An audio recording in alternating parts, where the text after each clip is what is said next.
My name is Arthur Hale. I'm 79. After she didn't come back, the house was the same, but it no longer felt like mine. The walls stood, the crack in the ceiling remained, yet my footsteps didn't belong.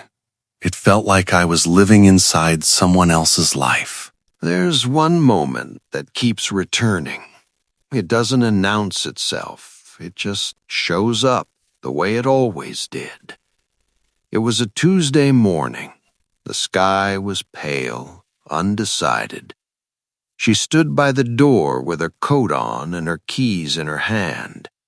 I remember the keys clearly. The sound mattered more than her words. She said my name. I answered without looking up. I was irritated about something small. I don't remember what. That alone should tell you how little it mattered. She paused. I see that pause now. Back then it felt like nothing, just a hesitation, a breath. She said she'd be back later. I nodded.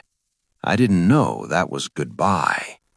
The door closed softly. Not a sound meant to stay with you. I went back to what I was doing, convinced the day was ordinary and therefore safe. Dinner tasted wrong that night. I blamed myself for cooking badly. The house felt larger, but I told myself she was running late. I slept on my side of the bed, leaving space out of habit, not hope. By morning, the silence had changed. It wasn't waiting anymore. It had settled. She didn't come back. People talk about leaving like it's sudden, like a storm. This wasn't that. It was erosion.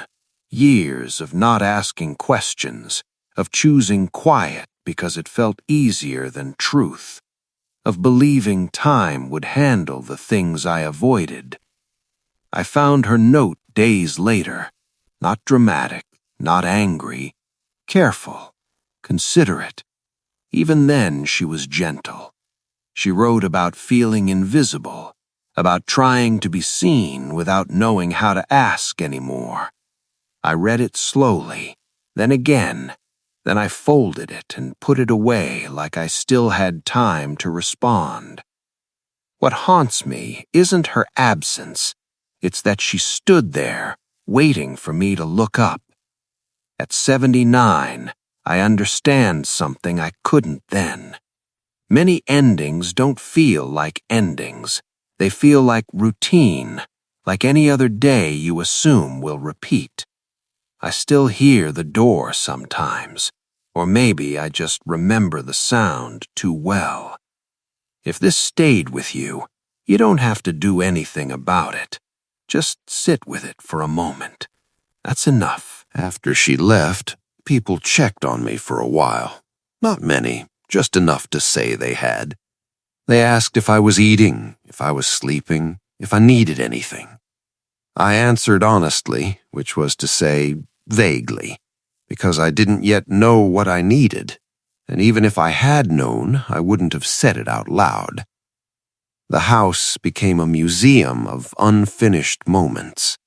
Her mug still by the sink, a sweater folded over the chair like she'd meant to come back for it. I didn't move those things at first, not out of grief, out of confusion.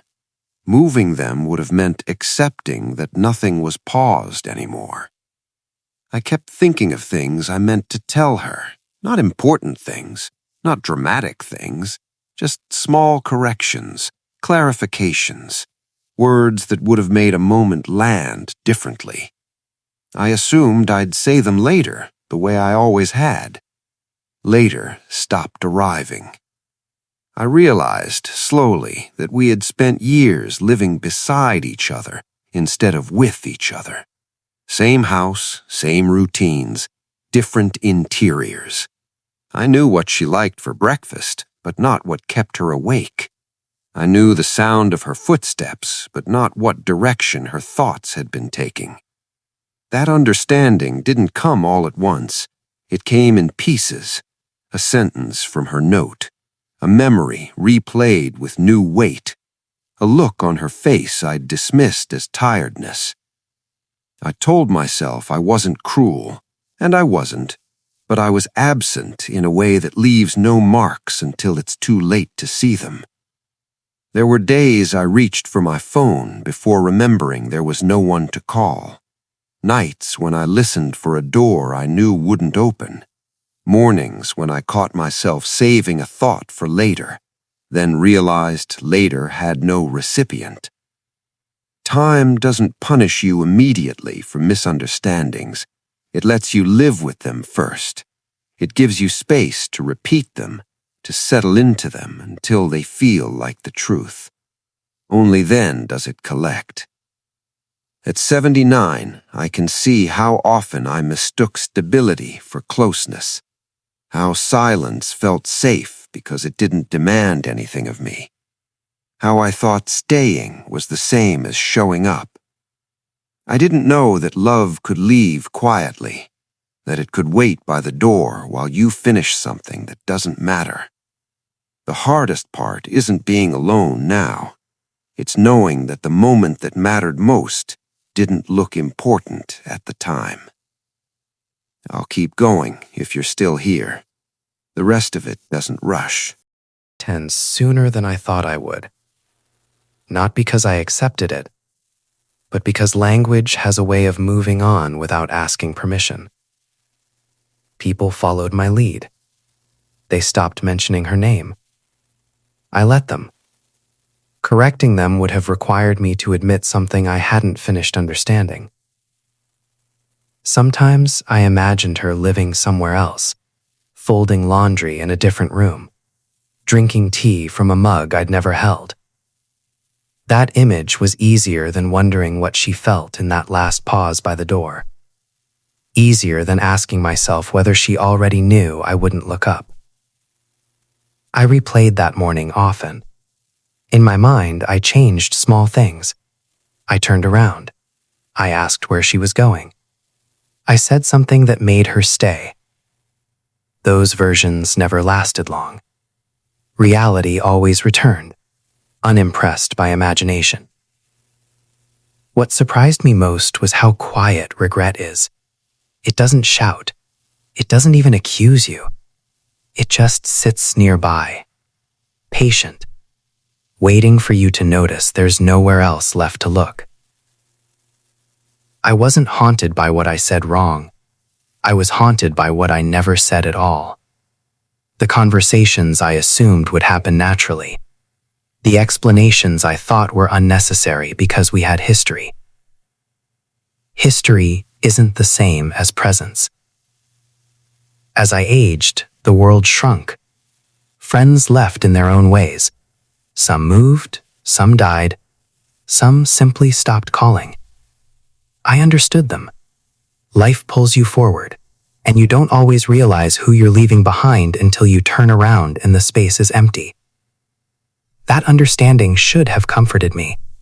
It didn't, because I recognized myself in it. At 79, memory feels less like a record and more like a tide. It brings certain moments back again and again, each time with slightly different weight. That Tuesday never fades. It only sharpens. I can still hear the keys, the pause, the door. I didn't know that was goodbye. I thought goodbye was a word, something spoken, something acknowledged. I didn't know it could be an ordinary sentence and a nod. If you're listening, you might be waiting for some turning point here, some resolution. There isn't one. There's just understanding that arrives long after it's useful. I'll tell you what remains in the last part. Not answers, just what's left. Now, at 79, the days move differently. Slower on the surface, faster underneath. Mornings arrive before I feel ready for them. Evenings come with a sense of accounting, like something unseen is quietly checking what remains. The house is smaller now, not because the walls moved, but because there's nothing left to avoid. Every room knows me. Every silence does too. I no longer imagine her coming back. That hope wore itself out years ago. What stays is something less dramatic and more permanent. An awareness, a weight that doesn't crush you, just reminds you that you're still here and something else isn't. I think about that pause by the door more gently now, not as an accusation, just as a moment that existed once and will never exist again. She stood there long enough to give me a chance. I didn't take it. That's the shape of it. No villains, no speeches, just timing that didn't meet. There are many things people say at the end of life. I don't have those. I only have this understanding that arrived quietly, the same way she left. That life doesn't always break. Sometimes it just closes a door softly and keeps going. I don't replay my entire life anymore. Just that one ordinary morning, because it holds more truth than all the years that followed. If I could go back, I wouldn't make a grand gesture. I wouldn't promise anything. I would just look up. That's all. But time doesn't accept revisions. So this is me, sitting here, saying what I didn't say then. Not to her, to the space she left behind. If this story stayed with you, you don't have to respond. You don't have to explain anything. You can just stay quiet for a moment. Sometimes that's where the truth lives.